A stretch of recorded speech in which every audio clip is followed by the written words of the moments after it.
جو ابھی آیت میں نے پڑھی ہے یہ بھی قرآن مجید کی آیت تھی جس میں اللہ تعالیٰ نے خود حکم دیا کہ اللہ کی بارگاہ میں وسیلہ تلاش کرو.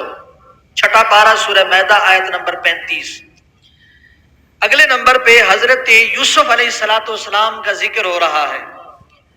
حضرت یوسف علیہ السلام جب مصر کے بادشاہ بن گئے اور آپ کے بھائی آپ کے پاس پہنچے اور انہوں نے پہچان لیا کہ یہ ہمارے بھائی ہیں، جب انہوں نے ایک دوسرے کے ساتھ حال احوال پوچھا تو حضرت یوسف نے سب سے پہلا سوال یہ کیا میرے ابا جی کے بارے میں بتاؤ.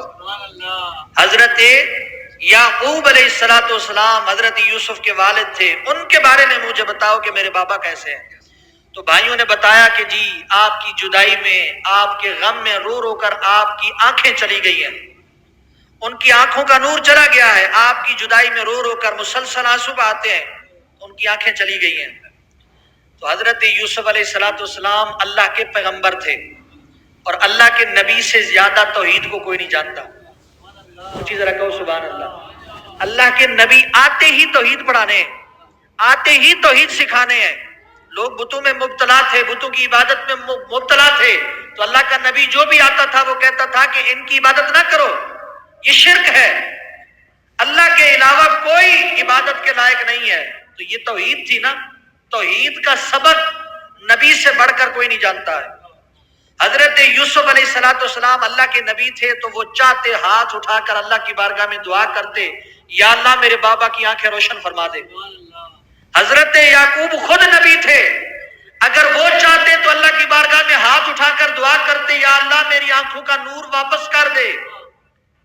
حضرت یعقوب نے بھی دعا نہیں کی، حضرت یوسف نے بھی دعا نہیں کی. کئی سال گزر گئے اسی عالم کے اندر. اب حضرت یوسف علیہ السلام نے کیا فرمایا؟ یہ قرآن مجید سورہ یوسف ہے اور آیت نمبر ہے 93. حضرت یوسف علیہ السلام فرماتے ہیں اذهبوا بقمیصی ھذا فألقوه علی وجه ابی یأت بصیرا. حالانکہ اگر دعا مانگتے، ہمیں تو یہی سکھایا جاتا ہے اللہ سے مانگو، اللہ سے مانگو، جو بھی دیتا اللہ دیتا ہے، ڈائریکٹ اللہ سے مانگو، اللہ کے سوا کوئی داتا نہیں، کوئی غریب نواز نہیں، کوئی مہر علی نہیں، کوئی کچھ نہیں ہے اللہ کے سوا. حالانکہ یہ سارے جتنے بھی ہیں نا اللہ نے انہیں خود طاقت دی ہے، یہ خود اللہ کے بندے ہیں، برگزیدہ چنے ہوئے بندے ہیں جنہیں اللہ نے یہ اتھارٹی دی ہے کہ وہ اللہ کی اجازت سے، طاقت سے اللہ کی مخلوق کی مدد کرتے ہیں، ان کی حاجتیں پوری کرتے ہیں. حضرت یوسف علیہ السلام نے دعا نہیں مانگی بلکہ فرمایا یہ میری قمیض لے جاؤ، یہ میرا جبہ لے جاؤ جو وہ پہنتے تھے. اور انہیں حضرت ابراہیم سے وہ ملا تھا، چلتے چلتے انبیاء کی طرف سے انہیں حضرت ابراہیم سے وہ ان کی قمیض تھی حضرت یوسف کے پاس پہنچی تھی. تو حضرت یوسف علیہ السلام نے فرمایا کہ یہ میری قمیض لے جاؤ اور جا کر میرے بابا کی آنکھوں پر رکھ دینا. پھر کیا ہوگا؟ فلما ان جاء البشیر والقاه على وجهه فارتد بصیرا. جب میری یہ قمیض میرے بابا کی آنکھوں پر لگے گی تو اللہ ان کا نور عطا فرما دے گا.